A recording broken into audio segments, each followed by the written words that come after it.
வணக்கம். சிந்தனை களம் நிகழ்ச்சிக்கு உங்களை வரவேற்கிறோம். சித்த மருத்துவ பல்கலைக்கழக மசோதா மீதான ஆளுநரின் பரிந்துரைகளை நிராகரிக்கக்கூடிய தீர்மானம் இன்று சட்டப்பேரவையில் ஒருமனதாக நிறைவேற்றப்பட்டிருக்கிறது. இது குறித்துதான் இன்றைய சிந்தனை களம் நிகழ்ச்சியில் நாம் பேச இருக்கிறோம். இன்றைய நாளினுடைய தலைப்பு ஆளுநரின் பரிந்துரைகளை நிராகரிக்கும் தீர்மானம் அதிகாரம் பேரவைக்கு மட்டுமே உண்டு என முதலமைச்சர் தெரிவித்திருக்கிறார். இன்றைய அமர்வில் நம்முடைய சிறப்பு விருந்தினர்களாக திமுகவிலிருந்து கவிஞர் ஆண்டாள் பிரியதர்ஷினி அவர்கள் இணைந்திருக்கிறார். மார்க்சிஸ்ட் கம்யூனிஸ்ட் கட்சியிலிருந்து பேராசிரியர் அருணன் அவர்கள் இணையத்தின் வாயிலாக நம்முடைய இணைந்திருக்கிறார். அரசியல் விமர்சகர் ஹரிஷ் முகமது இப்ராஹிம் அவர்கள் நம்முடைய இணைந்திருக்கிறார். மூவரையும் நிகழ்ச்சிக்கு வரவேற்கிறேன். முதல்ல நான் ஆண்டாள் மேம் கிட்ட இருந்தே ஆரம்பிக்கிறேன். ஆளுநருக்கு எதிராக இன்று நிறைவேற்றப்பட்டிருக்கக்கூடிய இந்த தீர்மானம் குறித்த உங்களுடைய பார்வை, அதுல குறிப்பா முதலமைச்சர் தெரிவிச்சிருக்கிறது ஆளுநரின் செயல்பாடு அரசியல் சட்டத்திற்கும் சட்டப்பிரிவு விதிகளுக்கும் சட்டப்பேரவைக்கும் முரணானது அப்படிங்கிற அந்த வரிகளை ரொம்ப தெள்ள தெளிவா அவர் குறிப்பிட்டிருக்காரு. உங்களுடைய இதுல மிக முக்கியமா நம்ம கவனிக்க வேண்டியது முட்டுக்கட்டைக்கு மறுபெயர் என்னன்னு கேட்டால் ஆளுநர்னு சொல்லலாம். அதே மாதிரி ஆளுநர் ராஜ்பவன் கிண்டியின் ராஜ்பவனில் நடத்தி கொண்டிருப்பது ஒரு சட்ட வரைமுறைக்கு உட்பட்ட ஒரு அதிகாரப்பூர்வமான பதவி இல்லை. ஆளுநரின் ஊறுகாய் நிறுவனம் அப்படின்னு தான் நிச்சயமாக சொல்லணும். எந்த மசோதாவை அனுப்பினாலும் அங்கே ஊற போட்டு நம்முடைய முதல்வர் அவர்கள் சட்ட போராட்டம் நடத்தித்தான் எல்லாவற்றுக்கும் தீர்வை கண்டு கொண்டிருக்கிறாருங்கிறது நமக்கு நல்லா தெரியும். அதே மாதிரி இன்றைக்கு அந்த மசோதாவை பற்றி ஆளுநர் குறித்து எழுதியிருக்கிறார்ல, அந்த வார்த்தையில் மிக முக்கியமாக என்ன கவனிக்கணும்னா, இது நாள் வரைக்கும் செய்யப்பட்ட அல்லது நிறைவேற்றப்பட்ட மசோதாக்கள் எல்லாம் இந்த மாதிரியாக கவனிக்கப்படாமல், அதாவது முன் நடவடிக்கையாக அல்லது அந்த வார்த்தை தெளிவாக சொல்லியிருந்தார். என்னென்னா பரிந்துரைக்கத்தான் முடியுமே தவிர அவர் ஸ்பெஷலாக கன்சிடரேஷனுக்கு தான் அனுப்புகிறோமே தவிர அப்ரோப்ரியேட் கன்சிடரேஷனுக்கு அனுப்பலை அப்படிங்கிறத நம்முடைய முதல்வர் மிக தெளிவாக ஒரு நிதி சட்ட முன்வடிவு அப்படிங்கிறதுனால உங்களுடைய பார்வைக்கு ஆமாம் அனுப்புகிறோம், அவ்வளோதான்.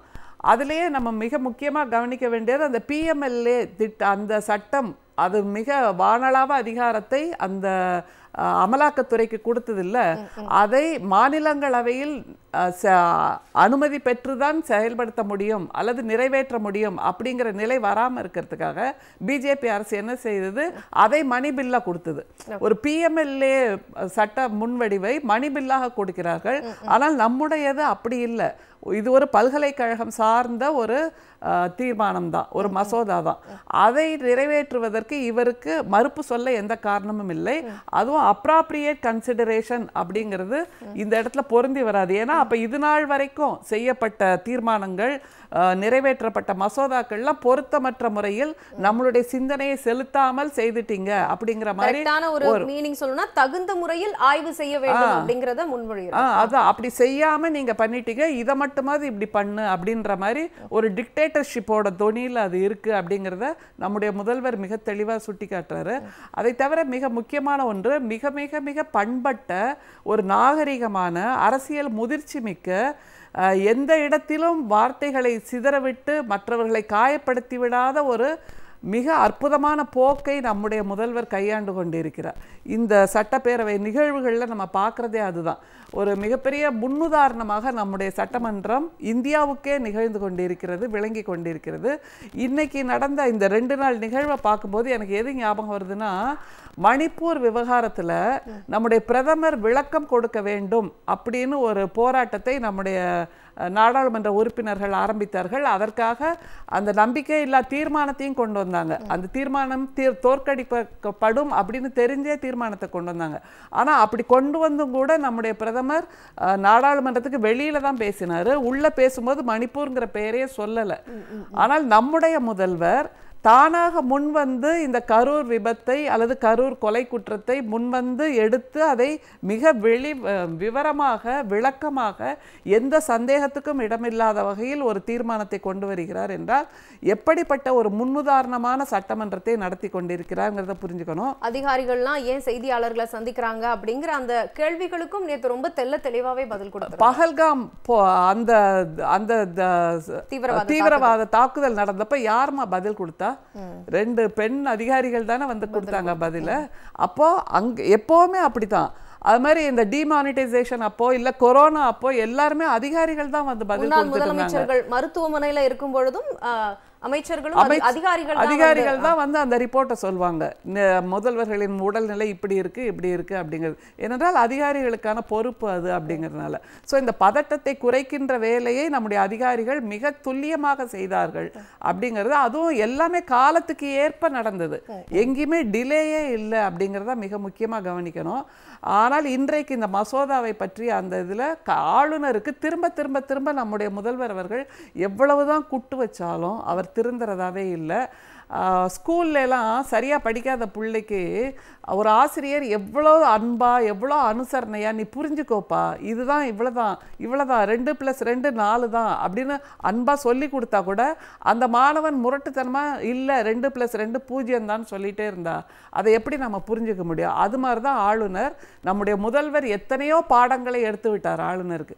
ஆனாலும் நான் புரிவதாக இல்லை அப்படிங்கிற மாதிரி ஒரு தொனியில் அவர் கொடுத்துட்ருக்காரு. அந்த சட்ட விதி 200 படி 3 சாய்ஸ் தான் இருக்குங்கிறதையும் நம்ம காலங்காலமாக பேசியாச்சு. அதை தாண்டிய எந்த அதிகாரமும் ஆளுநருக்கு இல்லை அப்படிங்கிறது நமக்கு தெரியும். தீர்ப்பும் வந்தாச்சு. நீங்க உங்கள் விருப்பப்படி காலதாமதம் செய்யலாம் அப்படிங்கிறது கிடையாது. குறிப்பிட்ட காலத்திற்குள் உங்களுடைய முடிவை சொல்லியாக வேண்டும், உங்களுடைய கையெழுத்தை போட்டாக வேண்டும், மசோதாவை ஏற்க வேண்டும் அப்படின்னு எல்லாம் வந்தாச்சு. அது மாதிரி நீங்கள் தாமதப்படுத்தினால் அது நிராகரிப்பது போல் ஆகும் அப்படிங்கிறதும் கிடையாது. உங்களுக்கு அந்த அளவுக்கு வானளாவ அதிகாரம் எங்கேயுமே இல்லை. மக்களால் தேர்ந்தெடுக்கப்பட்ட ஒரு அரசின் முதல்வர் தான் எந்த இடத்திலும் முதன்மையில் இருக்க வேண்டும். ஏன்னா இப்ப பாருங்களேன், அடுத்த ஆண்டு தேர்தல் வருது. ஆளுநர் அவர் பாட்டுக்கு ராஜ்பவன்ல குளிர் காஞ்சிட்டு தான் உட்கார்ந்துருப்பாரு. ஆனா நம்முடைய முதல்வர் தான் சொன்ன வாக்குறுதிகளை நிறைவேற்றியதை சொல்லி மக்களிடம் வாக்கு கேட்ட வேண்டிய அந்த சூழல் இருக்குல்ல. அப்படின்னா இந்த மாதிரி சொகுசான வாழ்க்கை வாழ்ந்து கொண்டிருப்பவர்களுக்கு வானளாவிய அதிகாரம் கிடையாது. அதை தவிர மக்களோடு போய் களத்தில் நின்று மக்களுக்காக வாக்குறுதிகளை கொடுத்து அதை நிறைவேற்ற வேண்டிய கடப்பாடும் உடைய ஒரு முதல்வர். அதுதான் மிக முக்கியம். முதல்வருக்கு மக்களுடைய பல்ஸ் தெரியுமா, அல்லது மக்களிடமிருந்து விலகியே இருக்கக்கூடிய ஆளுநருக்கு மக்களுடைய பல்ஸ் தெரியுமா அப்படிங்கறதான் ஒரு கேள்வி. தேர்ந்தெடுக்கப்பட்ட பிரதிநிதிகளுக்கு மட்டும்தான் அந்த மக்களுக்கு என்ன தேவை, மக்களுடைய கொள்கைகள் என்ன, மக்களுக்காக செயலாற்ற வேண்டிய திட்டங்கள் என்ன, அதை நிறைவேற்ற வேண்டிய காலக்கெடு என்ன அப்படிங்கிறது தெரியும். ஆளுநர் இப்படி எண்ட்லெஸ்ஸா காலதாமதம் செய்துட்டு இருக்காரு வைங்களேன். 2000 வெளியிடப்பட்ட அந்த மசோதாவை கூட வெளியிட அவர் ஒப்புதல் கொடுக்காமல் வச்சிருந்தாருங்கிறது நமக்கு தெரியும். அப்ப இப்ப அடுத்த தேர்தலே வந்துடுச்சுன்னா மக்களுக்கான அந்த வாக்குறுதியில் தவறுவதாக தானே அர்த்தமாகும். எனவே இந்த மாதிரியான சூழலில் நம்முடைய முதல்வர் அவர்கள் இன்றைக்கு மிக துல்லியமான வார்த்தைகளில் அப்ராப்ரியேட் கன்சிடரேஷன் என்கின்ற வார்த்தை நாங்கள் சட்டப்பேரவை குறிப்பிலிருந்து நீக்குகிறோம் அப்படின்னு சொன்னா இதுதான் துணிச்சல் உள்ள தமிழ்நாட்டின் தன்மானம் உள்ள முதல்வரின் அடையாளம் அப்படிங்கிறத புரிஞ்சுக்கணும். நிச்சயமா இது உங்களுடைய முதல் கட்ட கருத்தா நான் எடுத்துக்கிறேன். அடுத்ததா நான் திரு அருணன் அவர்கள்கிட்ட தான் என்னுடைய அடுத்த கேள்வி. இன்று நிறைவேற்றிருக்கக்கூடிய இந்த தீர்மானம் பல்வேறு தீர்ப்புகளுக்கு பிறகும் ஆளுநரோட இந்த போக்கை நீங்க எப்படி பாக்குறீங்க? சகோதரி, நம்முடைய மோடி அரசு 2 வகையான ஆளுநர்களை வச்சிருக்கு. ஒரு செட்டு பாஜக ஆளுகிற மாநிலங்களுக்கு அனுப்பப்படும், இன்னொரு செட்டு பாஜக ஆளாத மாநிலங்களுக்கு அனுப்பப்படும். இந்த 2வது செட்டு ஆளுநர்களுக்கு ஒரே வேலை தான். எவ்வளவு இடையூறு செய்ய முடியுமோ அவ்வளவு இடையூறு அந்த பாஜக ஆளாத மாநில அரசுகளுக்கு தருவது. அதற்காக அரசியல் சாசன பிரிவுகளில் இருக்கக்கூடிய சந்து பொந்துக்குள்ள நுழைஞ்சு அவங்க எல்லா வகையான விளையாட்டுகளையும் காண்பிக்கணும், முட்டுக்கட்டைகளை போடணும், எவ்வளவு தடைகளை போட முடியுமோ அவ்வளவும் போட்டு இவங்க ஒவ்வொரு விஷயத்துக்கும் போய் உச்ச நீதிமன்றத்துல வழக்காடித்தான் வரணுங்கிற மாதிரி அது நடக்கட்டும். ஆனா நாங்க உடனடியாக எந்த ஒப்புதலும் தரமாட்டோம் என்பதுதான் அவங்களுடைய திட்டம். இப்ப இதுல என்ன பெரிய கொடுமைனா, சரத்து 207 ஒரு முக்கியமான விஷயம். இப்ப அதுதான் இப்ப முன்னுக்கு வருது. அது என்ன சொல்லுதுன்னா, நீங்க குறிப்பிட்டது போல சரியாக இந்த நிதி சம்பந்தப்பட்ட மசோதா என்றால் அதற்கு சட்டமன்றம் கன்சிடர் பண்ணுவதற்கு, ஃபார் கன்சிடரேஷன் வார்த்தை அதுல இருக்கு ஆங்கிலத்துல, சட்டமன்றம் அந்த மசோதாவை கன்சிடர் பண்ணுவதற்கே பரிசீலிப்பதற்கே ஆளுநருடைய ஒப்புதலை பெறணும்னு ஒண்ணு போட்டு வச்சுட்டாங்க. இதை பயன்படுத்தி அவர் என்ன பண்றாருன்னா, இவங்க மசோதாவை அனுப்புறாங்க. ஐயா, இந்த மசோதாவை நாங்க இங்க சட்டசபையில முன்மொழிய போறோம், விவாதிச்சு நிறைவேற்ற போறோம். ஆனால் இது நிதி சம்பந்தப்பட்ட மசோதா என்கிற காரணத்தினால சரத்து 207 அடிப்படையில் உங்களுக்கு அனுப்பியிருக்கோம், நீங்க ஒப்புதல். பொதுவா அந்த சரத்தின் கீழ் அனுப்பப்படுறத ஒப்புதல் கொடுத்துருவாங்க. ஏன்னா அது விவாதிக்கிறதுக்கு தானே, சட்டசபை விவாதிக்க போகுது, அதுக்கே ஒப்புதல். நிறைவேற்றிய மசோதாவுக்கு ஒப்புதல் விவகாரம் வேற, நம்ம அது அப்புறம் பேசுவோம். இப்ப இந்த இதுல பொதுவா என்ன செய்வாங்கன்னா, பாஜக ஆளாத மாநிலம்னா கூட ஆளுநர்கள் பொதுவா அனுப்பிடுவாங்க, சரியா நீங்க விவாதம் பண்ணட்டும் சட்டம். இந்த ஆர்.என். ரவி, இந்த சங்கி ரவி என்ன பண்றாருன்னா, இதுலயும் கட்டையை கொடுக்குறாரு. என்ன பண்றாருன்னா, என்னுடைய ஒப்புதல் பெறணும் சட்டசபை அதை கன்சிடர் பண்றதுக்கு. அப்ப நான் என்ன பண்றேன்னா, நீங்க அனுப்பி இருக்கக்கூடிய இந்த மசோதால இந்த பிரிவுகள்ல எனக்கு இந்த மாதிரியான சந்தேகங்கள் இருக்கு, ஆகவே நான் இந்த கருத்துக்களை முன்வைக்கிறேன். இந்த சரத்துக்களை பொறுத்தவரையில நான் வச்சிருக்கிற கருத்துக்களை நீங்க சட்டசபையில வச்சு அப்ரோப்ரியேட் கன்சிடரேஷன் பண்ணணும். அதாவது நீங்க அதை முறையாக விவாதிக்கணும் அப்படின்னு கண்டிஷன் போடுறாரு. அப்ப இந்த மாதிரி நிபந்தனைகள் விதிச்சு அனுப்புறாரு. அப்படின்னா அங்க சகோதரி சரியா குறிப்பிட்டது போல, இது வரைக்கும் இந்த மாதிரி நிதி சம்பந்தப்பட்ட மசோதாக்களை எல்லாம் தமிழ்நாட்டு சட்டமன்றம் ஒழுங்கா கன்சிடர் பண்ணாதது மாதிரியும், அதாவது அப்ரோப்ரியேட்டா கன்சிடர் பண்ணாத மாதிரியும், இனிமேலாவது பண்ணுங்கப்பா அப்படிங்கிற மாதிரி அவர் முதல்வர் ரொம்ப கச்சிதமா சொல்லியிருக்காரு. மக்களால் தேர்ந்தெடுக்கப்பட்ட சட்டமன்றத்தின் மாண்பை குலைக்கிற வேலையை ஆளுநரே செய்கிறார். நான் திரும்ப 207 எடுத்து படிச்சு பார்த்தேன், அதுல கன்சிடரேஷன் இருக்கிறது, வெளியே அப்ரோப்ரியேட் கன்சிடரேஷன் பண்ணணும்னு இல்லை. அப்ப இவர் அதுல ஒன்று சேர்த்து அதுல ஒரு குதர்க்கம் பண்ணி குத்தல் வேலை பண்றாரு. அப்ப நீங்க ஒண்ணு லாயக்கில்லப்பா, இந்த சட்டசபையில யார் மக்களை அவமதிக்கிறார், இந்த சட்டமன்றத்தை தேர்ந்தெடுத்த மக்களை, வாக்காளர் பெருமக்களை அவமதிச்சு இந்த மாதிரி பண்ணியிருக்காரு.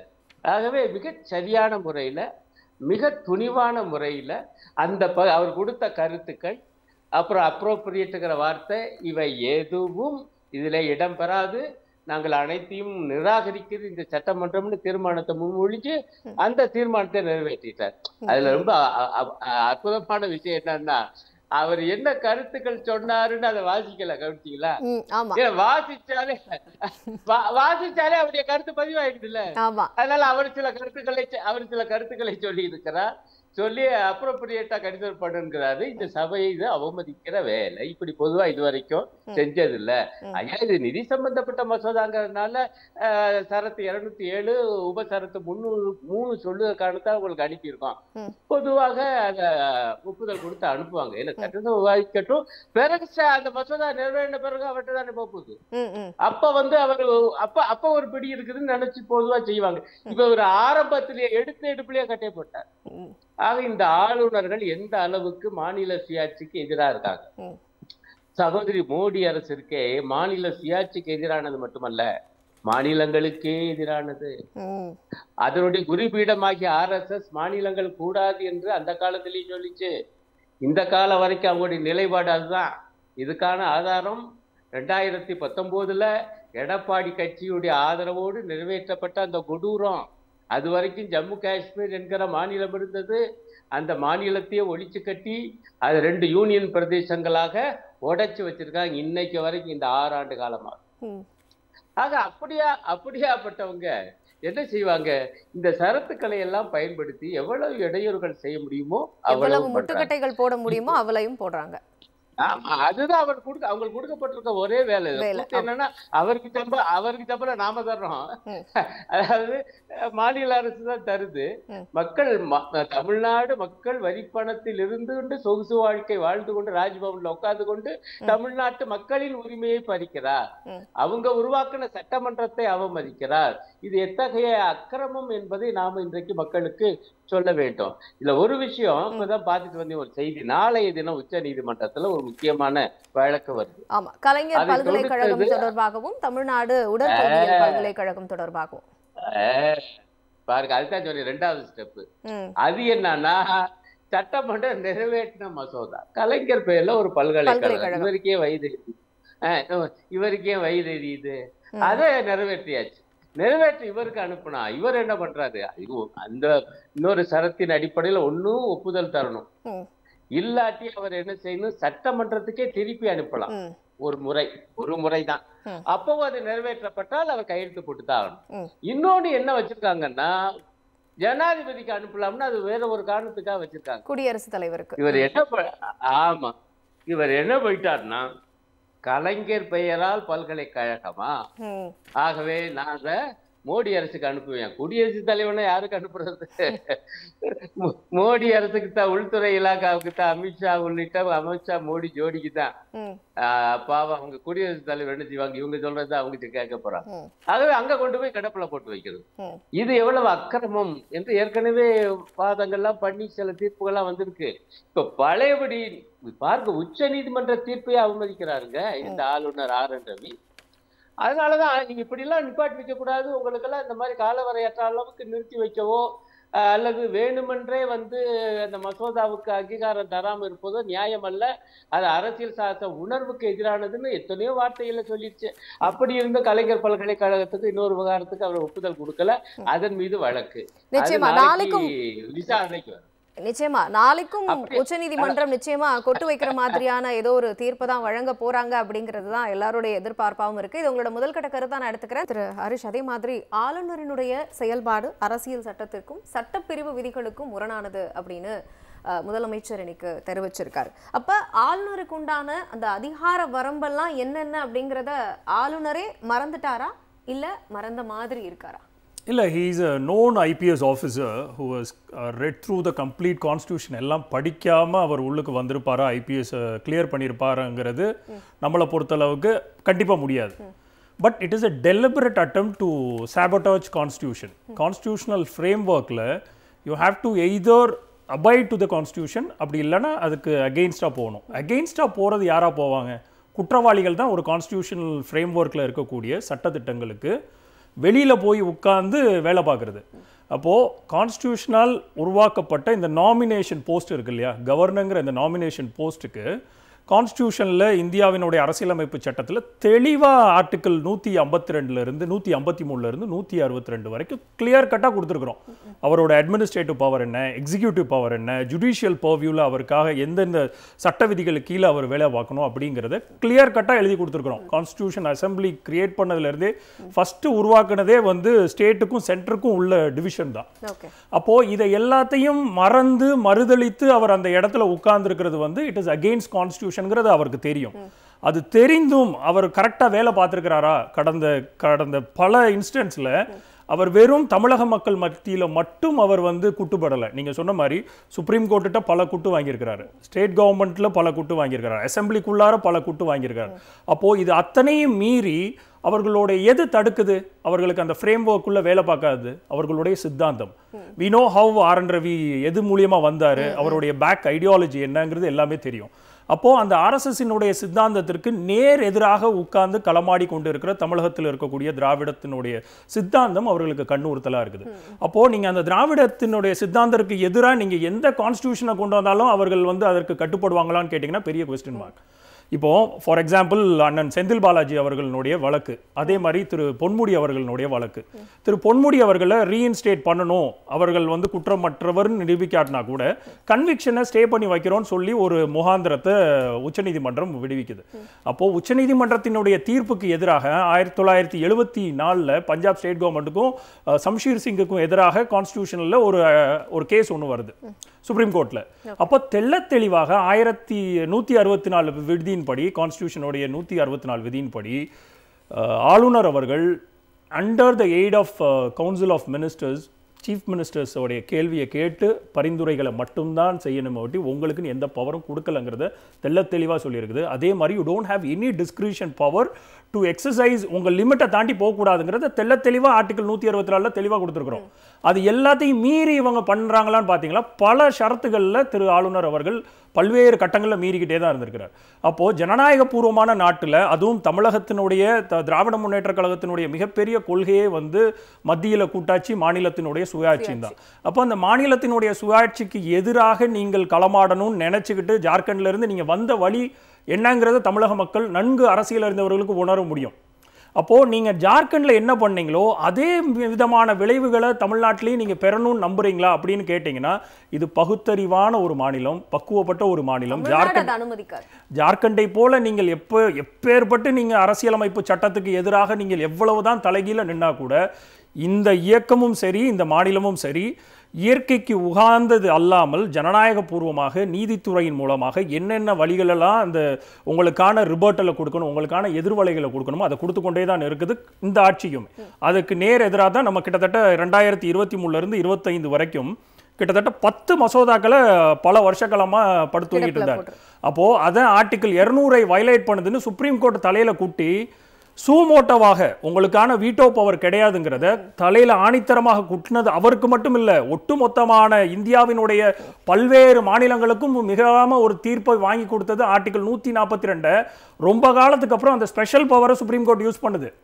யூஸ் பண்ணி ஒட்டுமொத்தமான ஜனாதிபதிக்கே நீங்க 3 மாசத்துக்குள்ள கண்டிப்பா டிசிஷன் எடுக்கணும், you can go at and sleep like ரொம்ப காலமாக படுத்து தூங்கிட்டு இருக்கீங்கன்னா அப்போ அந்த மக்களாட்சிக்கின் தத்துவத்துக்கே எதிரானது, ஃபெடரலிசம் ஸ்ட்ரக்சருக்கே எதிரானதுங்கிறத தலையில் குட்டுனதுக்கு அப்புறம் கூட திருப்பி இதை வந்து ஒரு மணி பில்லாக பாஸ் பண்ணுது. அப்போ மணி பில்லானோடைய நோக்கம் என்ன? அதோடைய எக்ஸ்பெண்டிச்சர், எக்ஸ்செக்கர் எல்லாமே வந்து ஸ்டேட் கவர்மெண்டோட ஃபைனான்ஸ் கமிஷனோட கையில இருக்கு. ஒரு சித்த மருத்துவம் அப்படிங்கறதுனால ஒட்டுமொத்தமா எல்லா எக்ஸ்பெண்டிச்சரையும் வந்து ஆமா, அந்த இடத்தை உருவாக்குறதுல இருந்து, கட்டடங்களை உருவாக்குறதுல இருந்து, அதற்கான ஆசிரியர்களை வர வைக்கிறதுல இருந்து, அதற்கான கல்வி முறைகள்ல இருந்து எல்லாத்தையுமே இந்த தமிழ்நாட்டினுடைய இன்றைக்கு இருக்கக்கூடிய ஹெல்த்தோடைய இன்ஃப்ராஸ்ட்ரக்சர் இவ்வளோ வளர்ந்திருக்க காரணம் ஸ்டேட் கவர்மெண்டோடைய 100% கான்ட்ரிபியூஷன் தான் அந்த காலம் தொட்டு. அதில் பல்வேறு ஈவன் அதில் அதிமுகவுக்கும் ஒரு சில பாயிண்ட்ஸ்ல கிரெடிட் கொடுத்து தான் ஆகணும். At least they didn't dismantle the entire infrastructure பண்ணாம இருந்தது வரைக்கும் ஓரளவுக்கு ரைட்டுங்களா. அப்படி இருக்குங்கிற காலகட்டத்தில் இப்போ இந்த மணி பில்லுங்கிறத இவருக்கு இருக்கிற ஒரே வாய்ப்பு வந்து இதற்கு அசென்ட் கொடுக்கறது மட்டும்தான்.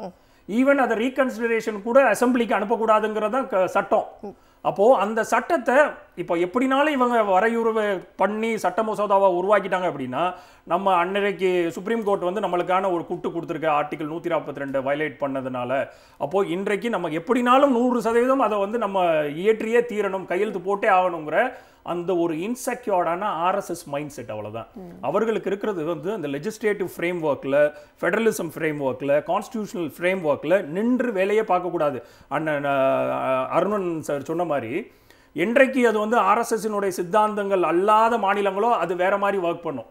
ஆர்எஸ்எஸ்க்கு எதிராக நின்று விளையாடக்கூடிய மாநிலங்களில் அவர்களுடைய சித்தாந்தம் இந்த மாதிரி இன்ஸ்டிடியூஷனலைஸா இருக்கக்கூடிய பவர்ஸை டிஸ்மேண்டில் பண்ற மாதிரி, ரொம்ப டீக்ரேட் பண்ற மாதிரி தான் இதுவரைக்கும் பல்வேறு மாநிலங்கள்ல வேலையை பார்த்துருக்காங்க. அதே வேலையை தான் திருப்பி தொடர்ச்சியாக தமிழ்நாட்டில் பார்த்து கொண்டிருக்கிறாங்க. ஆனா இதற்கு தமிழக முதல்வரும் சரி, தமிழக மக்களும் சரி, தெளிவான ஒரு புரிதலை பாரதிய ஜனதா கட்சிக்கும் சரி, அவர்களுடைய ஆட்சி மூலியமாக வரக்கூடிய இந்த மாதிரி கவர்னர்ஸுக்கும் சரி, கேரளா போன்ற மாநிலங்களும் சரி, நம்ம தமிழ்நாடும் தெளிவாக அவர்களுக்கான விடையை கொடுத்து கொண்டே இருக்கிறார்கள். இனி வரக்கூடிய காலங்களிலுமே அதற்கான விடை ரொம்ப வீரியமா இருக்குங்கிறதா என்னை போன்றவர்களோட பார்வையா இருக்கு. ஃபட்டாஃபட் ஆன்சர் மாதிரி தான். அன்னைக்கு என்ன நடக்குதோ அதுக்கான பதிலை வந்து முதலமைச்சர் வந்து கொடுத்துக்கிட்டே இருக்காரு. 100%. ஆண்டாள் மேம், ஆளும் அரசுக்கு தான் இங்க பவர் அதிகம், ஆளுநருக்கு இல்லை அப்படிங்கிற விஷயம் தொடர்ந்து முன்வைக்கப்பட்டுக்கிட்டே இருக்கு. ஆனால் ஆளுநர் அதை வந்து கேட்குற மாதிரி இல்லை. அப்போது ஏதோ ஒரு பில் பாஸ் பண்ணுறோம், அதை வந்து அவர் ரிஜெக்ட் பண்ணுறாரு, அதுக்கப்புறம் நம்ம வந்து நீதிமன்றத்துக்கு போகிறோம், அதுக்கப்புறம் நீதிமன்றம் ஒரு குட்டு வைக்கிறாங்க, திரும்ப நம்ம வேற ஒரு 6 மாதம் இடைவெளி வருது, திரும்ப நம்ம ஏதாவது ஒரு பில் பாஸ் பண்ணுறோம், இவர் ரிஜெக்ட் பண்ணுறாரு. இந்த மாதிரியான தொடர்ந்து வேலைகள் நடக்கும்போது ஆளும் அரசுக்கு இது ஒரு வித அழற்சியை இல்லை ஒரு வித சோர்வை உண்டாக்காதா? தமிழ்நாடு அரசுக்கு அது சோர்வாக இல்லை, ஒவ்வொரு முறையும் ஆளுநருக்கான தகுந்த பதிலடியை கொடுத்துக்கிட்டே தான் இருக்காங்க. பட் ஜென்ரலாக இந்த மாதிரியான விஷயங்கள் தொடர்ந்து சர்க்குலேட் ஆகிட்டே இருக்கும் பொழுது அது ஒரு வித அழற்சியை கொடுக்காதா?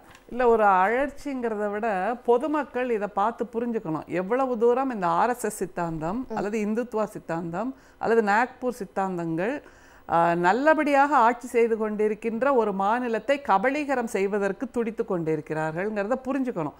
எத்தனை முறை அந்த மிஸ்டர் முட்டுக்கட்டைனே சொல்லலாம், ஆளுநர் இந்த கேள்வியை நான் முன்வைக்கிறேன்னா நாளைக்கும் ஒரு தீர்ப்பு வர இருக்கு. ஆமா, கலைஞர் பல்கலைக்கழகம் தொடர்பா நாளைக்கும் ஒரு தீர்ப்பு வர இருக்கு. அதனால அதான் உச்சநீதிமன்றம் மிகச்சிறப்பான தீர்ப்பை கொடுக்கும் என்று நம்பலாம். ஏன்னா அது முழுக்க முழுக்க மணி பில்லாகத்தான் கொண்டு போயிருக்காங்க.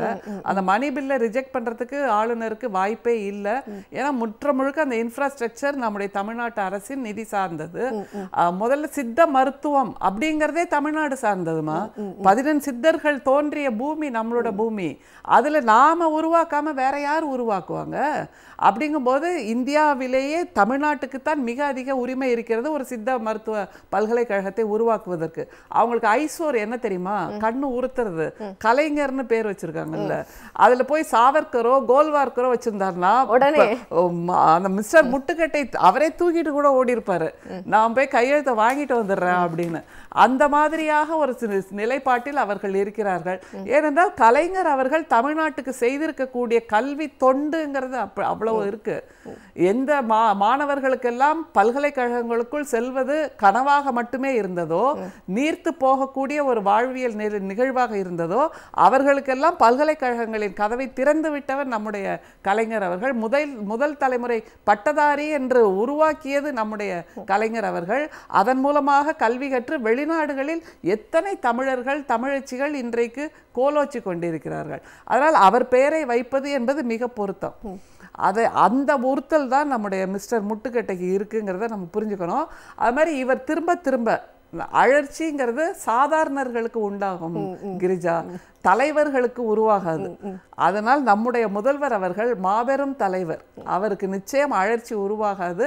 அதை எத்தனை முறை முட்டுக்கட்டை போட்டாலும் அதை எதிர்த்து நின்று சட்ட போராட்டத்தின் மூலமாக நீதியை பெற்றுத்தருவதை நாம் பார்த்துட்டு தானே இருக்கோம். ஏன்னா நிறைய நேரங்கள் அங்க விரயமாகுது. அதையும் மக்கள் புரிஞ்சுக்கணும், புரிய வைக்கிறோம். அதை இது மூலமாக பேசித்தான் புரிய வைக்கணும். இப்ப பாருங்க, ஒரு நல்ல நிகழ்வை உடனடியாக ஒப்புதல் கொடுத்திருந்தால் உடனடியாக கட்டுமானத்தை ஆரம்பித்திருக்கலாம், உடனடியாக மக்கள் பயன்பாட்டுக்கு வந்திருக்கும், உடனடியாக எத்தனையோ பேர் பணியமர்த்தப்பட்டிருப்பார்கள், எத்தனையோ தமிழ்நாட்டின் மாணவ மாணவிகளுக்கு அங்கே கல்வி கற்க வாய்ப்பு கிடைத்திருக்கும், நம்முடைய பண்பாட்டை உறுதிப்படுத்துவதற்கு வாய்ப்பு கிடைத்திருக்கும். இது அத்தனையும் அவருடைய மறுப்பால், மிஸ்டர் முட்டுக்கட்டையின் மறுப்பால் நிகழ்த்தப்படுகிறது என்றால் மக்கள் அதை புரிந்து கொள்ள வேண்டும். இதைத்தான் நம்ம திரும்ப திரும்ப சொன்னோம். அதனால அழற்சி என்பது இவர். அதை தவிர இன்னொன்று கிரிஜா, இந்த மாதிரி தீங்கு செய்பவர்களுக்கு எப்போவுமே அசுரர்கள் அரக்கர்கள் இருக்காங்கல்ல, புராணங்களில் கூட நீங்கள் பார்க்கலாம், அவங்களுக்கு ஒரு சோம்பல் அல்லது அழற்சியே வராது. ஆனால் நன்மை செய்பவர்களுக்கு தான் இன்னும் எவ்வளோ காலத்துக்கு இப்படியே போராடிட்டு இருக்கிறது அப்படின்னு ஒரு அழற்சி வரலாம். ஆனால் அதற்கு சேகுவேரா ஒன்று சொல்லியிருக்காரு. என்னன்னா, அவர்கிட்ட கேட்டிருக்காங்க, இன்னும் எவ்வளோ காலத்துக்கு தான் நீங்கள் போராடிட்டே இருப்பீங்க அப்படின்னு. அதற்கு அவர் சொல்கிறார் ஒரு அருமையான பதிலை, இந்த உலகத்தின் கடைசி மனிதனுக்கும் எல்லா உரிமையும் கிடைக்கும் வரை போராடத்தான் வேண்டும் அப்படின்னு. அப்படின்னா அந்த மாதிரியான ஒரு ஆளுமையாக போராட்ட களத்தில் துணிச்சலாக நிற்பவராகத்தான் நம்முடைய முதல்வர் நிற்கிறார். ஆனால் என்ன, இந்த ஒன்றியத்திலிருந்து நிதி சுமை இருக்கிறது, அவர்களுடைய நிதியை நமக்கு விடுவிப்பதில்லை. அதே மாதிரி இந்த திட்டங்களுக்கான ஒப்புதலையும் உடனடியாக கொடுப்பதில்லை. இதெல்லாம் கிடைச்சிருந்தா, இவ்வளோ கிடைக்காதப்பவே நம்முடைய தமிழ்நாடு இந்தியாவிலேயே பொருளாதார வளர்ச்சியில் முதலிடத்தில் இருக்கிறது, 11.19 அப்படிங்கும்போது இதெல்லாம் கிடைச்சிருந்தா நிச்சயமாக நாம் சிங்கப்பூரையோ மலேசியாவையோ லண்டனையோ அல்லது அமெரிக்காவையோ தொட்டிருப்போம், ஜப்பானை தொட்டிருக்கலாம் அப்படிங்கிறதான் உண்மை. அதனால எவ்வளவு முட்டுக்கட்டைகள் வேண்டுமானாலும் ஆரியம் போடட்டும், திராவிடம் எப்போதும் எதிர்த்து நின்று வெல்லும். அதை கூடுதலாக இன்னும் ஒன்னேன்னு சொல்லிடுறேன், மிக சமீபத்தில் தமிழ்நாடு போராடும் தமிழ்நாடு வெல்லும் அப்படிங்கிற அந்த கேம்பெயின் இருந்தது. அதை பார்த்துட்டு ஆளுநர் ஒன்று கேட்டார் தெரியுமா, எதற்காக போராடும் அப்படின்னு கேட்டார். அதுவே மிகப்பெரிய முரண்பாடு. ஏன்னா வள்ளலாரை சனாதனத்தின் உச்ச நட்சத்திரம்னு ஒளரி கொட்டினவர் இந்த மிஸ்டர் முட்டுக்கட்டை தான். அவர் சனாதனத்துக்கு எதிரானவர்ங்கிறத புரிஞ்சுக்காமையே சனாதனத்தின் உச்ச நட்சத்திரம்னு சொன்னா அவரோட புரிதல் எவ்வளவு இருக்குன்னு உங்களுக்கே புரிஞ்சுக்கலாம். அதனால எதற்கு எதிராக போராடும்னு ஒரு கேள்வியை கேட்டார்ல முட்டாள்தனமா, அந்த வார்த்தையை சொல்றதுக்கு நான் வருத்தப்படுறேன். ஆனால் அறியாமையோடு கேட்டார். அந்த அறியாமையை நம்ம இன்னைக்கு விளக்கிடலாம். இந்த மாதிரி எதற்கெடுத்தாலும் முட்டுக்கட்டை போட்டுக்கிட்டு எதற்கெடுத்தாலும் ஒரு தடுப்பூச்சுவரை உருவாக்கி கொண்டிருக்கின்ற உங்களை போன்ற ஆரிய தீய சக்திகளுக்கு எதிராகத்தான் தமிழ்நாடு எப்போதும் போராடி கொண்டிருக்கிறது அப்படிங்கறது தான் நம்முடைய முதல்வர் நிரூபித்துக் கொண்டிருக்கிறார். தமிழ்நாடு அதில் வெல்லவும் செய்கிறது. ஆமா, அதான் தமிழ்நாடு போராடும், தமிழ்நாடு வெல்லும், தமிழ்நாடு வெல்லும் எப்போதுமே. அப்போ நீங்க சொன்ன மாதிரி அவங்க இந்நேரம் தமிழ்நாடு ஒரு சிங்கப்பூர் மாதிரியோ ஒரு முன்மாதிரி மாநிலமாக மிகுந்த வளர்ந்த ஒரு மாநிலமாக மாறி இருக்கு. அப்போ தான் ஆளுநராக இருக்கக்கூடிய ஒரு மாநிலம் அப்படி மாறுறது அப்படிங்கிறது அந்த ஆளுநருக்கு பெருமையா தானே இருக்கணும். இல்ல இதுல எப்படி அவங்களோட சித்தாந்தத்தை நீங்க பொருத்தி பார்க்கணும். ஆரியர்கள் எப்போதுமே இந்த RSS இந்துத்துவ சித்தாந்தவாதிகள் எப்போதுமே புதுசா உருவாக்க தெரியாது அவங்களுக்கு. இப்ப இந்தியா சுதந்திரம் பெற்று நேருவின் ஆட்சி காலத்தினால் மிகப்பெரிய வளர்ச்சியை பெற்று ஒரு மிகப்பெரிய உருவாக்கம் உண்டாச்சு இல்ல. அதுக்கப்புறம் இந்தியாவை கைப்பற்றிட்டு அவங்க என்ன சொல்றாங்க, நேருவின் காலத்துல இருந்து எல்லாம் போச்சு, 2014 இருந்தா இந்தியா உருவாச்சுன்னு சொல்றாங்கல்ல. இவங்களுக்கு புதிதாக எதையும் உருவாக்க தெரியாது. புதிதாக எதையும் உருவாக்குவதுதான் ரொம்ப கஷ்டமா. ஏற்கனவே கட்டப்பட்டிருக்கிற ஒன்றை நீங்க இங்க ஒரு கர்டன் போடலாம், இங்க ஒரு லைட் போடலாம், இங்க ஒரு கோலம் வைக்கலாம் அப்படின்னு அலங்காரம் செய்யலாம். அந்த அலங்காரத்தை கூட இவர்கள் செய்ய தெரியாமல் அலங்கோலம் செய்து வைத்திருக்கிறார்களே இந்தியாவில். அதனால தமிழ்நாடு இப்படி சிறப்பான மாநிலம், அதற்கு நான் ஆளுநராக இருக்கிறேன் அப்படிங்கிற உணர்வில் இல்லாமல் இவர் எதற்காக இதை மாதிரி முட்டுக்கட்டை போட்டுட்டு இருக்காருன்னா, ஏற்கனவே நம்ம இதை நிறைய முறை பேசியிருக்கோம், அவருக்கு அடுத்த நிலையில் அங்கே துணை குடியரசுத் தலைவராக தன்னை கொண்டு போய் வைத்து விட மாட்டார்களா அப்படிங்கிற ஒரு நப்பாசை இருக்கு. ஏன்னா பிஜேபியில் என்ன ஒரு கொள்கை, எப்போவுமே யார் மிக அதிகமாக குடைச்சல் கொடுக்கிறார்களோ, யார் மிக அதிகமாக இழிவான செயல்கள் அல்லது மக்கள் விரோத செயல்கள் செய்கிறார்களோ, மக்கள் பண்பாட்டுக்கு எதிராக நிற்கிறார்களோ, அவர்களுக்குத்தான் உயர்ந்த பதவிகள் கிடைக்கும். அப்ப எனக்கு அது கிடைச்சிராதான்னு ஒரு ஏக்கத்துல அவர் திரும்ப திரும்ப பண்ணிட்டு இருக்காரு. ஆனா எவ்வளவு தூரம் போறாருன்னு பார்க்கலாம். ஏன்னா தன்கரை கூட கொண்டாடினாங்க, அப்புறம் இப்ப எங்க தூக்கி போட்டாங்கன்னே தெரியல. அந்த மாதிரிதான் இவங்க பண்ணுவாங்கங்கிறது இவருக்கு புரியணும். ஆனா அப்படி போட்டா கூட பரவாயில்ல, நான் ஒரு முறையாவது துணை குடியரசுத் தலைவரா வந்துட மாட்டேனான்னு ஒரு ஏக்கத்துல இருக்கார். அதனால தமிழ்நாட்டின் பெருமையில் இவரும் பெருமை கொள்ளலாம், ஆனா அந்த மாதிரி நல்ல உணர்வு இவர்கள் கிடையாது. அது எப்படி தெரியும்னா, தமிழ்நாட்டில் இருக்கக்கூடிய அந்த பார்ப்பனர்கள் இருக்காங்கல்ல, அவங்க நம்மளோட பெருமையில எதுலையுமே பெருமை எடுத்துக்க மாட்டாங்க. அவர்கள் எப்போதுமே தனித்து நிற்பார்கள். நாங்க அவங்களோட எஜுகேஷன், அவங்களோட வெல்த் அப்படின்னு அது ஒரு தனிப்பட்ட இதுவாக அவங்க எகனாமிக்கலி வீக்கர் செக்ஷன்மா, பாவம். நம்ம அவங்கள குறையும் சொல்லக்கூடாது, இடபிள்யூஎஸ்ல வர்றவங்க இல்ல. அதனால அந்த மாதிரியாக தனித்து நிற்பவர்கள் எதோடும் பங்கேற்க மாட்டார்கள், எந்த நிலை வந்தாலும். ஆனா எல்லாரையும் அரவணைக்கிற மாதிரி பேசிட்டு நம்ம எல்லாம் முட்டாளாக்கிட்டு அவங்க தனிச்சுதான் நிப்பாங்கங்கிறத புரிஞ்சுக்கணும். அதே மாதிரிதான் ஆளுநரும் இருக்கிறார். அருணன் சார், அதே மாதிரி ஒன்றியத்துல ஆட்சியில் இருக்கக்கூடிய அரசோடு இணக்கமாக இருந்தா இது போன்ற பிரச்சனைகள் வராது அப்படிங்கிற கருத்து பொதுவா வைக்கப்படுது. இது குறித்த உங்களுடைய பார்வை? அதான் நான் சொன்னேன், அவங்களுக்கு தனி செட்டு ஆஃப் கவர்னர்ஸ் இருக்காங்க. வேற கட்சி என்றால் அதுக்கு வேற வகையான, அதாவது RN ரவி அனுப்புவாங்க. ஆமா, தெளிவா.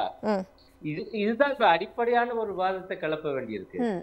இப்ப ஒன்றியத்துல வரக்கூடிய கட்சி, அதனுடைய ஆட்சி, ஒரு மாநிலத்துல அந்த கட்சி இல்லாத இன்னொரு கட்சியின் ஆட்சி, இந்த நிலைமை வரும் பொழுது ஒன்றியத்திலிருந்து ஒரு ஆளுநர் நியமிக்கும் போது, நாமினேஷன் தானே ஆளுநர், நியமிக்கும் போது அவரு ஒன்றியத்தினுடைய அதிகாரத்துக்கு கட்டுப்பட்டவர். எந்த நிமிஷமும் ஒன்றிய அரசு அவரை தூக்கிடலாம். அப்படியாப்பட்டவர் என்னவாக இருப்பார்? மாநில அரசுடைய நலனையோ மாநிலத்தினுடைய நலனையோ பார்க்க மாட்டாரு, ஒன்றிய அரசுடைய உத்தரவை தான் கேட்பாரு. ஆகவேதான் நான் என்ன நினைக்கிறேன் என்றால், உண்மையிலேயே இந்த நாடு முழுக்க ஒரு விவாதம் நடத்தப்பட வேண்டும். ஆளுநர் என்கிற பதவி தேவைதானா? நாடு முழுக்க இப்படிப்பட்ட ஒரு விவாதம் என்பது நடைபெற வேண்டும். இப்ப நான் இப்படி சொன்ன உடனே பல பேர் கேட்கலாம், எங்க யாருங்க முதலமைச்சருக்கு பதவி பிரமாணம் செய்து வைப்பது அப்படிலாம் கேட்டா நான் பதில் சொல்லுவேன், உயர் நீதிமன்ற தலைமை நீதிபதியால அது செய்ய முடியும். ஆமா, சரி, அந்த விவாதம் நடக்கட்டும். அது உடனே நடக்குதா, உடனே வந்துடாதெல்லாம் எனக்கு தெரியும். ஆனால் இந்த விவாதம் மிக முக்கியம். 2வது பாயிண்ட், சரியா, அப்படியே ஆளுநர் என்கிற பதவி, ஆளுநர்னு ஒருத்தர் இருந்தாலும் மக்களால் தேர்ந்தெடுக்கப்பட்ட சட்டமன்றம், அதுக்குத்தானே முழு அதிகாரம் இருக்கணும். அது ஒரு மசோதாவை நிறைவேற்றிட்டாலே அது சட்டமாகணும். அங்க ஒரு மசோதாவை கொண்டு போறதுக்கு எதுக்கு ஆளுநருடைய அனுமதி பெறணும்? முதலமைச்சரும் அமைச்சரவையும் நினைச்சால் ஒரு மசோதாவை சட்டமன்றத்துக்கு கொண்டு போகலாம். சட்டமன்ற முடிவெடுத்தால் அதை நிறைவேற்றலாம். நிறைவேற்றினாலே அது சட்டமாயிடும். இல்லங்க இதுல ஒன்றிய அரசுடைய அதிகாரத்துக்குள்ள இந்த மசோதா இந்த சட்டம் உள்ள நுழையுதுன்னு ஒரு பிரச்சனை வந்தா ஒன்றிய அரசு கோர்ட்டுக்கு போட்டோம். இப்ப ஏற்கனவே அப்படித்தான் நடக்குது. நீதிமன்ற தீர்ப்பு சொல்லிட்டு ஐயா மாநிலம் இந்த மாநிலத்துல நிறைவேற்றப்பட்ட இந்த சட்டம் அரசியல் சாசனத்துக்கு விரோதம், நாங்க ரத்து பண்ணட்டும். அப்ப வேறு வகையான சட்டத்தை கொண்டு வரட்டும். ஆனா இப்பவும் எல்லா விஷயத்துக்கும் நம்ம நீதிமன்றத்துக்கு தான் போறோம். நீதிமன்றமும் ஒரு குட்டு வைக்கிறாங்க. அதத்தான் சொல்ல வர்றேன். நீங்க நடுவுல ஒரு ஆளுநர் ஒருத்தரை வச்சுக்கிட்டு நீங்க எவ்வளவுதான் நீதிமன்றம் போனாலும், ஏன்னா வம்பு பண்றதுன்னா அதுக்காக அனுப்பப்படுறாங்க. நீங்க என்ன பண்ணாலும் அதுல ஏதேனும் ஒரு சின்ன ஒரு இக்கு கிடைச்சாலும் போதும், ஒரு சின்ன ஒரு சந்து கிடைச்சாலும் போதும், அதுக்குள்ள புகுந்து உங்க வேலையை கெடுத்துப்படுவாங்க. நீங்க நினைக்கிற மக்களுக்கு கொடுத்த உறுதிமொழியை நிறைவேற்ற விடாம பண்ணிடுவாங்க. அதைத்தான் நான் பாக்குறேன் இந்த வரிசையாக. அதுல ஒரு பெரிய விவாதம் என்பது இன்றைய தினம் நடைபெற வேண்டும். அதை விட குடும்ப அரசியல் சாசனத்துல சகோதரி ஆளுநர் தான் அந்த மாநில பல்கலைக்கழகங்களில் வேந்தரா இருக்கணும்னு எங்கேயுமே இல்ல சகோதரி.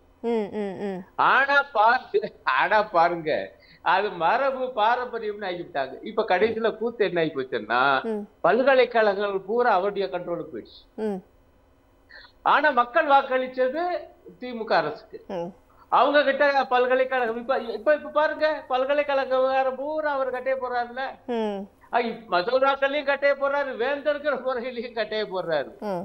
அப்ப இது பற்றி ஒரு பெரிய விவாதம் நடக்க நல்ல வேளையாக ஸ்டாலின் ஐயா அரசு ஒரு கமிஷன் அமைச்சிருக்குன்னு நான் நினைக்கிறேன் இல்லைங்களா? இந்த மத்திய மாநில உறவுகள் பற்றி மீண்டும் பரிசீலிப்பதற்காக ஒரு முன்னாள் நீதிபதியை கொண்டு ஒரு கமிஷன் நியமிக்கப்பட்டதாக எனக்கு ஞாபகம் ஒரு 2 ஆண்டுகளுக்கு முன்பு நினைக்கிறேன். அதனுடைய அறிக்கை விரைவில் வெளிவரணும்னு நான் எதிர்பார்க்கிறேன். வெளிவந்து ஆகவே ஒரு மெய்யான மாநில சுயாட்சி, மாநிலத்தில் மெய்யான சுயாட்சி, ஒன்றியத்தில் நேர்மையான கூட்டாட்சி, இது வந்தா தாங்க பல பிரச்சனைகளுக்கு தீர்வாகும். இந்த ஒரு ஆணையத்தை அமைச்சிருக்காரு முதலமைச்சர். அதனுடைய அறிக்கை வெளியே வரணும். அந்த அறிக்கையில் இருக்கக்கூடிய பரிந்துரைகள் நாடு முழுக்க விவாதத்துக்கு உட்படுத்தப்படணும்னு நான் சொல்றேன். அப்படின்னா தான் இதுக்காக நிரந்தர தீர்வு காண முடியும். இல்லாட்டி அவர் வேணும்னே இப்படி ஒண்ணு செய்வாரு. ஒரு மசோதாவை முன்மொழிகிறதுக்கே அவர் கருத்தை எழுதி அனுப்புவாரு, அதை பூரா வாசிக்க சொல்லுவாரு. அது வாசிக்க வேண்டிய அவசியம் இல்லைன்னு சட்டமன்றம் தீர்மானம் நிறைவேற்றும். அப்புறம் நம்ம மசோதாவை நிறைவேற்றி அனுப்புவோம். அவர் உச்சிக்கு அனுப்பிடுவார். நாம அதை உச்சியத்தான் ஒன்றிய அரசுக்கு அனுப்பிடுவார். நாம இன்னொரு உச்சிக்கு போகணும், உச்ச நீதிமன்றத்துக்கு போய் நிக்கணும். இது என்ன இதாக முடிவு? நான் தமிழ்நாட்டை மட்டும் சொல்லல, கேரளாவில் இதே பிரச்சனை தான். இப்ப அதே போல மேற்கு வங்கத்துல இதே பிரச்சனை தான். பாஜக அல்லாத எந்த ஒரு மாநிலமாக இருந்தாலும் அங்கே ஆளுநர்களுக்கு தரப்பட்டிருப்பது ஒரே வேலைதான், ஆளும் அரசுக்கு இடையூறாக இருப்பது. அப்ப இத பத்தி ஒரு விரிவான விவாதம் மாநிலத்தில் மட்டுமல்ல நாடு முழுக்க நடக்கணும். அனைத்து அரசியல் கட்சிகளும் இதுல தீவிரமா ஈடுபடணும். இந்திய ஒற்றுமைக்கு பாதகம் வராத அளவுக்கு நம்ம ஒரு சரியான ஒரு முறையான ஒரு மாநில சுயாட்சியை நாம உருவாக்க வேண்டும். அந்த அடிப்படையில இந்த கவர்னர்கிற பதவி தேவைதானா? அப்படியே தேவை என்றாலும் அவருக்குரிய அதிகாரங்கள் என்ன? அவை ஆமா அவை இன்னும் லிமிட் பண்ணப்படணும். இல்லை என்றால் இதே உச்சியில இருக்கக்கூடிய கட்சி ஒரு மாநிலத்துல வந்தாத்தான் தப்பிச்சோம். இப்ப பாருங்க மக்களுடைய மனோநிலையே மாறிடும்ல. ஐயா நீங்க பாஜக அல்லாத கட்சிக்கு தமிழ்நாட்டுல ஓட்டு போட்டா என்னையா பிரயோஜனம்? கவர்னர் விட மாட்டாரியா? எந்த நல்ல திட்டங்களும் பாஜக எந்த நல்ல திட்டங்களும் நிறைவேற விட மாட்டாரு. அப்புறம் எதுக்கு ஓட்டு போடணும்? பாஜக அல்லாத கட்சிக்கே ஓட்டு போட்டோம். இல்ல பாஜக தலைவர்கள் அப்படித்தான் பேசுறாங்க. தலைவர்களை பேச்ச கவனிங்க. ஏங்க நீங்க அதான் ஒரு வார்த்தை சொல்லுவாங்க பாஜக தலைவர்கள்லாம், ஒன்றிய அரசோடு இணக்கமாக போனால்தான் எல்லாம் கிடைக்கும். என்னடா குடும்பம், நாங்களும் வரி கட்டுறோம்யா, வரி அனுப்புறோம்யா, அதிகமா வரி ஜிஎஸ்டி நாம தான். அப்ப நீங்க எங்களுக்கே ஓட்டு போடுங்க, அப்படிங்கறது ஒரு மறைமுக அஜெண்டா. அதனாலதான் கவர்னர் பதவி பற்றி விவாதம் நடத்தப்பட வேண்டும். யாரா இருந்தாலும் இன்னைக்கு பாஜக செய்து நாளைக்கு இன்னொரு கட்சி ஒன்றியத்துல வந்தாலும் செய்யும், தமிழ்நாட்டுல வேற ஒரு கட்சியுடைய ஆட்சி நடந்தது. இது என்ன நியாயம்? இதுக்காக ஒரு நிரந்தரமான தீர்வு என்பது அந்த ஆளுநர் பதவி பற்றி அது தேவையா? தேவை என்றால் அவருடைய அதிகாரம் எப்படி இருக்க வேண்டும்? ஆளுநர் பதவி பற்றிய ஒரு நிரந்தரமான ஒரு தீர்வு அடிப்படையில ஒரு தீர்மானம் நிறைவேற்றப்படணும் அப்படிங்கறத உங்களோட கருத்தா நான் எடுத்துக்கிறேன். ஹரிஷ், அதே மாதிரி நிறைவு கருத்து விவாதம் நடத்தப்படும், அதுக்கப்புறம் நம்ம அதுக்கான தீர்வை வந்து எட்டுவோம் அப்படிங்கிறது.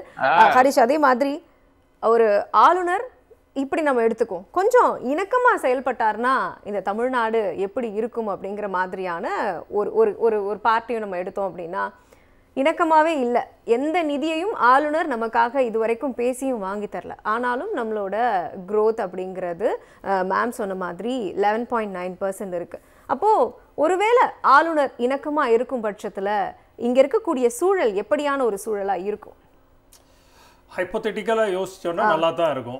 ஆனா அது நடக்க கூடாதுங்கிறது தான் வந்து இந்த சாடிஸ்டிக்கான பிஜேபி அரசு. அப்போ இந்த சூழல்லையும் தமிழ்நாடு இவ்வளவு பெரிய ஒரு வளர்ச்சியையும் அடைஞ்சிருக்காங்க. அது அவ்வளவு பெரிய ஒரு அபரீதமான ஒரு வளர்ச்சி. ஏன்னா நம்மளுக்கு கொடுக்க வேண்டிய பல்வேறு, ஃபார் எக்ஸாம்பிள் ஒரே ஒரு எடுத்துக்கோங்களேன், 15th ஃபினான்ஸ் கமிஷன்ல உங்களுக்கு டாக்ஸ் டெவல்யூஷன் வந்து 2015 ஃபினான்ஸ் கமிஷனுக்கும் அதுக்கு முன்னாடி உள்ளதுக்கும் 5.7 விழுக்காடு 4.9 விழுக்காடு கிட்டத்தட்ட 1.1 விழுக்காடு வந்து கம்மி பண்ணி கொடுத்துருக்குது தமிழ்நாட்டுக்கு.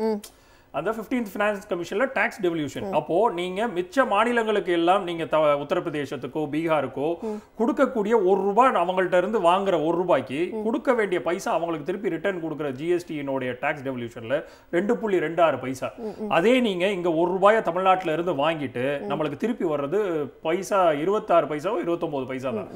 அப்போ அந்த டிஸ்பாரிட்டியை பாத்தீங்கல்ல, அப்போ இது அத்தனையும் மீறி ஒரு மாநிலம் 11.19 விழுக்காடை ஒரு அபரீத இது நம்ம கொடுக்கிற ரெக்கார்டு கிடையாது. இது தமிழ்நாடு ஸ்டேட் கவர்மெண்ட் கொடுத்த ரெக்கார்டு கிடையாது. இது உங்களுடைய மத்திய ஒன்றியத்தில் ஆளக்கூடிய அரசாங்கம் கொடுத்த ரெக்கார்டு. அப்போ இதுல மிகப்பெரிய ஒரு இன்க்ளூசிவான ஒரு கவர்னன்ஸ் நடந்திருக்குது. இன்க்ளூசிவான ஒரு எம்ப்ளாய்மெண்ட் ஆப்பர்ச்சுனிட்டிஸை பரவலாக்கப்பட்டிருக்கிறோம்.